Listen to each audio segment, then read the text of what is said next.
कर्क राशि वालों के बारे में कि साल 2025 में क्या कर्क राशि वालों को कोई बड़ा शारीरिक कष्ट सताएगा या फिर किसी पुरानी बीमारी में आराम आएगा, ये जानते हैं। देखिए, कर्क राशि के जातकों को बताना चाहूँगा कि ये 2025 आपके सेहत की दृष्टि से मिला जुला रहने वाला है। ऐसा मैं इसलिए कह रहा हूँ कि जैसे 29 मार्च 2025 रात के 11:01 तक शनि की ढैया आपके ऊपर है, 11:01 होते ही शनि की ढैया समाप्त हो जाएगी।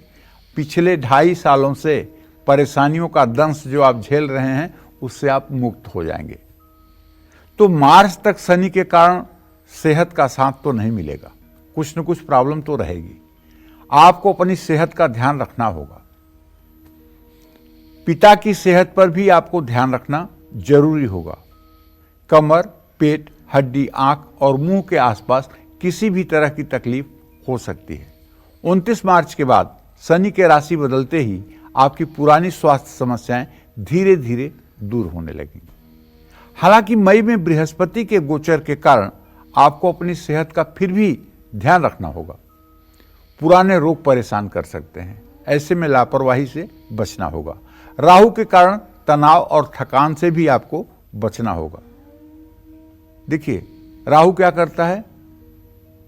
राहु तमोगुणी ग्रह है, ये आलस्य देता है।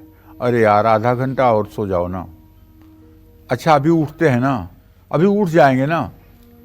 मम्मी पापा कह रहे हैं उठो उठो, उठने का समय होगा। हाँ हाँ, उठ रहे हैं, बस 10 मिनट में उठ जाएंगे, 20 मिनट में उठ जाएंगे। अरे, अपने ऊपर कंट्रोल करो, चाहे तुम्हारे उठने की स्थिति हो या ना हो। उठो, समय के साथ तैयार हो, तब प्रकृति तुम्हारा साथ देगी। अगर आप आलस्य करके और आलस्य के वशीभूत होकर के निद्रा और प्रमाद की स्थिति में जाएंगे तो सेहत भी खराब होगी, भाग्य भी खराब होगा। इस साल जो भी खर्चा आपका होगा वो स्वास्थ्य कारणों से ही हो सकता है, इसलिए आप दिनचर्या में रहिए। मेरा कहना साफ साफ है, अनुशासन में रहिए। उठना है सुबह 6 बजे तो उठेंगे, चाहे कुछ भी हो जाए।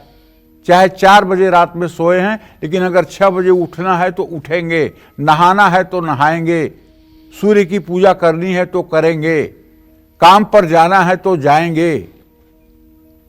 और काम के प्रेशर को दिमाग पर मत लीजिए, काम को एंजॉय करिए कि प्रभु ने मेरे ऊपर कितनी कृपा की है कि मुझे इतना ढेर सारा काम दिया है। पता नहीं कितने लोग बेरोजगार हैं, दिन भर खाली बैठकर अपना समय बर्बाद कर रहे हैं, और प्रभु ने तो आपको इतना संवारा है कि आपको इतने काम दिए हैं कि आपका 1 मिनट के लिए भी मन इधर उधर नहीं भाग रहा है। तो जिसको काम ज्यादा मिले उसे प्रभु की कृपा मान करके उसे स्वीकार करना चाहिए। अगर पहले से कुछ स्वास्थ्य खराब है तो नियमित अपनी जांच कराते रहिए। शुद्ध और सात्विक आहार लीजिए, ज्यादा गुस्सा करने से बचिए, जरूरत से ज्यादा स्वास्थ्य के बारे में मत सोचिए।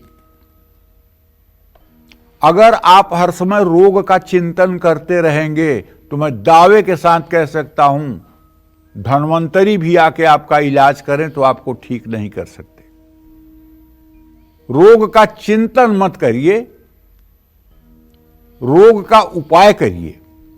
हर समय उसी रोग का चिंतन, हर समय उसी रोग का चिंतन, ये तो कोई मतलब ही नहीं हुआ। क्योंकि ये शरीर है, ये शरीर दुखालय है, व्याधि मंदिर है, रोगों का मंदिर है। इसमें कुछ न कुछ तो होता ही रहेगा, लेकिन इससे आपके ऊपर क्या फर्क पड़ता है? मैंने कहा ना, अविनाशी का बालका मरे न मारा जाए। आप तो अविनाशी के बालक हैं, फिर आप क्यों दुखी हो रहे हैं? ये मन आपका है, ये बुद्धि आपकी है, चित्त आपका है, अहंकार आपका है, आंखें आपकी हैं, नाक आपका है, मुंह आपका है, कान आपका है। आप नहीं है ये सब। अगर आप नहीं है तो आप क्यों दुखी हो रहे हैं? थोड़ा सा अपने को संतुलित करके समझाना पड़ेगा। और हां, एक बात जरूर कहना चाहूंगा, अगर आपकी कर्क राशि है तो रोज आपको श्री रामचरितमानस का मास पारायण करना चाहिए।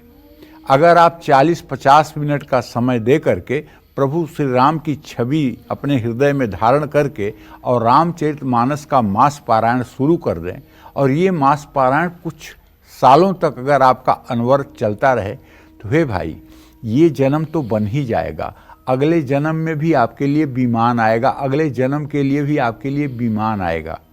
असली कमाई कर लो भाई। ये मोती, मूंगा, पुखराज और रुद्राक्ष ये जिंदगी नहीं बदलने वाले हैं।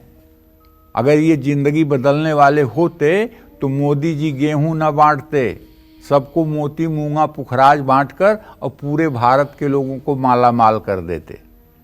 बदलोगे अपने जीवन को तो अपनी सोच से, बदलोगे अपने जीवन को तो अपने चिंतन से, बदलोगे अपने जीवन को तो अपने आंतरिक सोच और विचारधारा से।